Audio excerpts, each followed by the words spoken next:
Hello guys, कैसे हैं आप लोग। आई होप कि आप सभी अच्छे होंगे।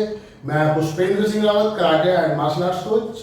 आज की वीडियो में आपके सामने लेकर आया हूँ कि जब भी हम लोग कराटे करते हैं, ताइक्वांडो करते हैं, जूडो करते हैं, जिujutsu करते हैं या कोई भी मार्शल आर्ट करते हैं तो उसमें इवेंट्स भी होते हैं। इवेंट्स बोले तो ताइक्वांडो, कराटे, कोई भी एक्सवाइजेड मार्शल आर्ट है, सभी में कॉम्पिटिशन होते हैं, चैंपियनशिप्स होती हैं, टूर्नामेंट्स होते हैं और ऑफिशियल सिलेक्शन भी होते हैं।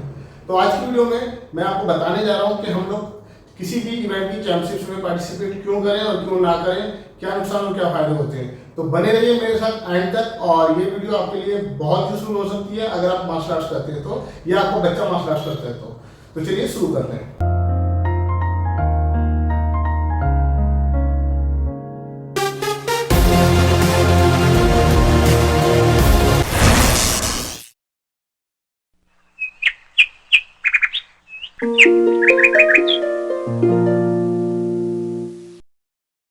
सबसे पहली बात, जब भी हम लोग कराटे ज्वाइन करते हैं या ताइक्वांडो ज्वाइन करते हैं तो उसमें क्या है, ऐसा नहीं कि आज आपने ज्वाइन किया और नेक्स्ट डे या नेक्स्ट वीक आप वहाँ पर टूर्नामेंट खेलने चले जाए, वो गलत होगा आपके लिए। एटलीस्ट आपको बेसिक आना चाहिए। बेसिक का मतलब है how to kick, how to punch, how to defence, rules क्या है, बेसिक आपको आना बहुत जरूरी है। अगर आपको बेसिक एक बार आ गया तो फिर आप पहले लोकल में, आसपास में अपने जो भी अपने यानी कि आपके शहर में होगा या आपके स्कूल में होगा, डिस्ट्रिक्ट या फिर ओपन या फिर आपका कोई स्कूल लेवल का इवेंट है, पहले आप उसमें खेलना शुरू कीजिए। उससे क्या है कि आपको थोड़ा एक्सपीरियंस होगा कि रूल्स क्या होते हैं, कैसे खेलते हैं। तो टूर्नामेंट्स खेलने के, चैंपियनशिप्स खेलने के सबसे पहले जो बेनिफिट शो में आता है वो है सेल्फ कॉन्फिडेंस, यानी कि आत्मविश्वास। आत्मविश्वास बहुत जरूरी है सभी फील्ड में, चाहे आप स्टडी करते हैं, चाहे आप बिजनेस करते हैं, चाहे आप जॉब करते हैं। जिसके अंदर आत्मविश्वास है वो बहुत कुछ कर सकता है, लाइफ में आगे बढ़ सकता है। जब भी हम चैंपियनशिप में पार्टिसिपेट करते हैं और पार्टिसिपेट के साथ साथ उसमें मेडल जीतते हैं तो ये हमारे कॉन्फिडेंस को बढ़ाता है। हजारों लोगों के सामने आपको परफॉर्म करना होता है तो ये बहुत बड़ी बात है। आप किसी ऐसे प्लेटफॉर्म में परफॉर्म कर रहे हो जहाँ पर बहुत सारे लोग आपको देख रहे हैं और किसी अनजान पर्सन से आपकी फाइट होती है, उससे फिर आपको मुकाबला करना होता है। तो जैसी परफॉर्मेंस होती है उसके हिसाब से आपको मेडल मिलता है, या कई बार ऐसा होता है नहीं भी मिलता है, खाली पार्टिसिपेशन सर्टिफिकेट मिलता है। तो पहला पॉइंट था आपका सेल्फ कॉन्फिडेंस बढ़ता है, यानी कि आत्मविश्वास बढ़ता है। दूसरा पॉइंट आता है, दूसरा बेनिफिट है कि आपका आत्मसम्मान बढ़ता है। आत्मविश्वास तो बढ़ता ही है, आत्मविश्वास के साथ साथ आत्मसम्मान हर किसी को प्रिय होता है, हर किसी को प्यारा होता है, चाहे वो बड़ा बच्चा है, छोटा बच्चा है, चाहे वो फुल मैच्योर आदमी है। आत्मसम्मान सभी का होता है और जब आत्मसम्मान में वृद्धि होती है तो ये सभी को अच्छा लगता है। ऐसा कोई इंसान नहीं है जिसको कहीं सम्मान दिया जा रहा हो और उसे बुरा लग रहा हो। आत्मसम्मान सभी को बहुत अच्छा लगता है। तो जब भी हम लोग कोई प्राइज जीतते हैं, कहीं अप्रिसिएशन मिलता है, कहीं अवार्ड मिलता है, कहीं मेडल मिलता है, तो वो खुशी की बात है। चाहे वो स्कूल लेवल पे हो, चाहे वो डिस्ट्रिक्ट, चाहे वो स्टेट लेवल पे हो या नेशनल लेवल पे हो, तो ये एक बहुत प्राउड की बात होती है, अकेडमी के लिए भी, कोच के लिए भी, पेरेंट्स के लिए भी और बच्चे के लिए भी। तो आत्मसम्मान में वृद्धि होती है। तीसरा, जब हम लोग किसी टीम के साथ कहीं खेलने जाते हैं तो टीम वर्क सीखते हैं। टीम वर्क का मतलब है कि आपको सिर्फ अपने लिए अपने बारे में नहीं सोचना है, पूरी टीम के बारे में सोचना है, मिलजुल के रहना है। तो टीम वर्क और स्पोर्ट्समैनशिप की भावना आप में डेवलप होती है, जो कि आपके भविष्य के लिए बहुत जरूरी है और बहुत फायदेमंद भी होती है। इसके अलावा आप जब भी टूर्नामेंट खेलने जाते हो तो जरूरी नहीं है कि हर जगह पेरेंट्स आपके साथ जाएं, कई बार आप अकेले भी जाते हो और उससे आपको ये है कि सेल्फ कॉन्फिडेंस के साथ साथ आप सेल्फ डिपेंडेंट बनते हो, यानी कि आपने एक आत्मविश्वास होता है कि yes I can do it, मैं ये कर सकता हूँ। आप अकेले रहते हो, अकेले खाते हो, यानी कि टीम के साथ रहते हो वैसे तो, बट बिना पेरेंट्स के खुद से खाना खाते हो, खुद से आप वहाँ पे सर्वाइव करते हो, खुद से आप वहाँ पर खेलते हो, अपने ड्रेस वगैरह का ध्यान रखते हो, तो मैच्योरिटी आती है। और ये बहुत जरूरी है बच्चों में, ये कि वो अपना काम खुद से कर सके, किसी के ऊपर डिपेंड ना रहे। बहुत से बच्चों में ऐसे देखे कि 9-10 साल के हो जाते हैं, उनको लेसेस बांधने नहीं आते, पेरेंट्स बैठ के उनके लेसेस बांधने लगेंगे, पेरेंट्स बैठ के उनके टाई बेल्ट बांधने लगेंगे, पेरेंट्स बैठ के उनका मुंह साफ करेंगे, बेटा मुंह धो लो। तो वो गलत है। बच्चे को इतना भी पैम्पर नहीं करना चाहिए, थोड़ा सा ध्यान देना चाहिए कि बच्चा अपने काम खुद से कर सके। तो ये इसमें बहुत यूजफुल होता है कि बच्चा सेल्फ डिपेंडेंट बनता है। और इसके अलावा जब भी बच्चा अलग अलग टूर्नामेंट्स में अलग अलग स्तर के प्रोग्राम होते हैं और उसमें अलग अलग ओपोनेंट्स के साथ, जिनको वो जानता भी है, जानता भी नहीं है, उनके साथ वो फाइट करता है, पार्टिसिपेट करता है, करता है, तो उसका कॉन्फिडेंस तो बढ़ता ही बढ़ता है, साथ में उसकी नॉलेज भी बढ़ती है। किसी भी गेम के लिए नॉलेज बहुत जरूरी है। अगर आपके पास नॉलेज है, अगर आपके पास ज्ञान का सागर है, तो आप बहुत आगे तक जा सकते हो और उसको और अच्छे से कर सकते हो। तो हर टूर्नामेंट में ये समझिए कुछ परसेंट आपकी प्रैक्टिस, आपकी नॉलेज, आपका एक्सपीरियंस, आपका अनुभव बढ़ता रहता है, जो कि आने वाले फ्यूचर में जो ऑफिशियल इवेंट होते हैं, जैसे कि डिस्ट्रिक्ट सिलेक्शन है, स्टेट सिलेक्शन है, या नेशनल चैंपियनशिप्स है, या उसके बाद इंटरनेशनल होता है, उनके लिए काफी यूजफुल होता है। उनको फिर आप इजीली क्लियर कर सकते हो। बट अगर आप किसी टूर्नामेंट में जाते ही नहीं हो, या आप 3-4 महीने में एक बार जाते हो, तो आप एक बार में किसी जो ऑफिशियल इवेंट है उसको क्लियर नहीं कर सकते।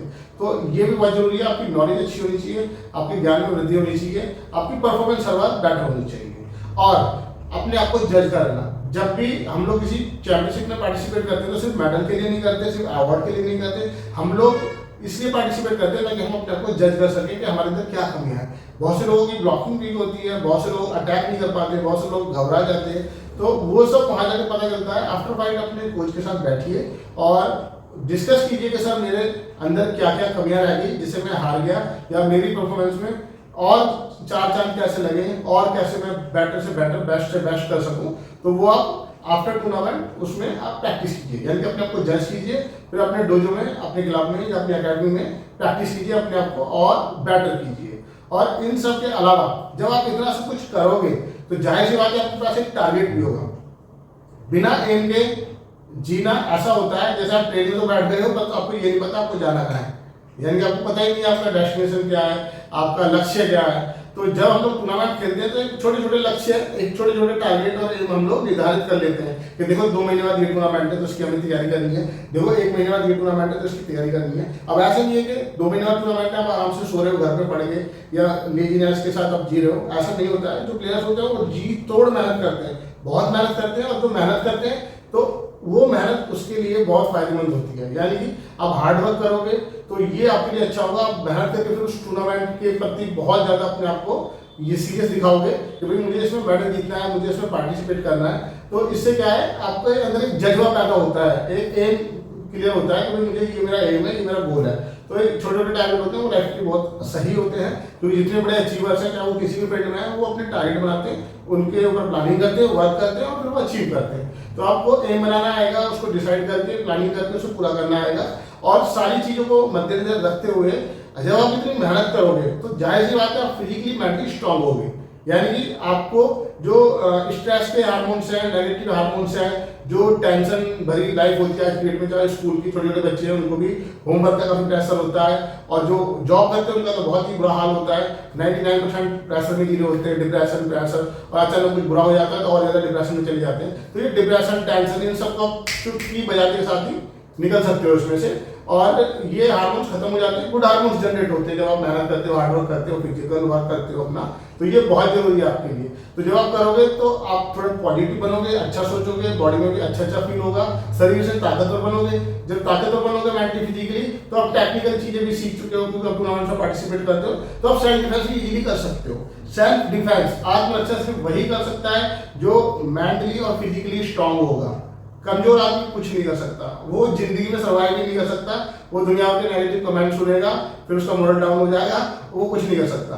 तो अपने आप को एनर्जेटिक और पॉजिटिव बनाने के लिए अपने लाइफ में एम्स जो टारगेट है वो सेट करो और उनके लिए काम करो, हार्ड वर्क करो। क्योंकि जितना हार्ड वर्क आप अभी करोगे, जितना पेन अपनी बॉडी को अभी दोगे, उतना ही रिलैक्सफुल और अच्छी लाइफ आप फ्यूचर में स्पेंड कर पाओगे, जी पाओगे, इंजॉय कर पाओगे। तो अगर मैं पॉइंट्स तो और भी हैं बहुत सारे, बट अगर मैं बताऊंगा तो वीडियो काफी लंबी हो जाएगी। तो आज की वीडियो में बस इतना ही। आई होप कि ये थोड़ा बहुत आपको समझ में आया होगा। अगर वीडियो आपको पसंद आई हो तो लाइक, कमेंट, शेयर जरूर करें। थैंक यू सो मच मेरी वीडियो देखने के लिए और लाइक कमेंट करने के लिए। तो मिलते हैं अपने अगली वीडियो में एक नए टॉपिक के साथ। तब तक के लिए आप लोग अपना ख्याल रखिए, फिट रहिए, एक्टिव रहिए, स्ट्रांग रहिए। Okay, bye bye.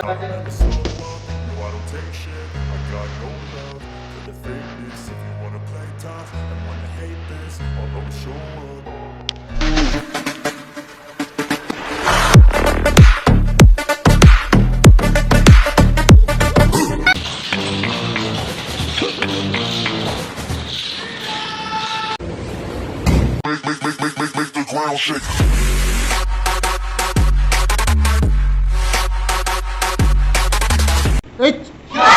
Me. Sa.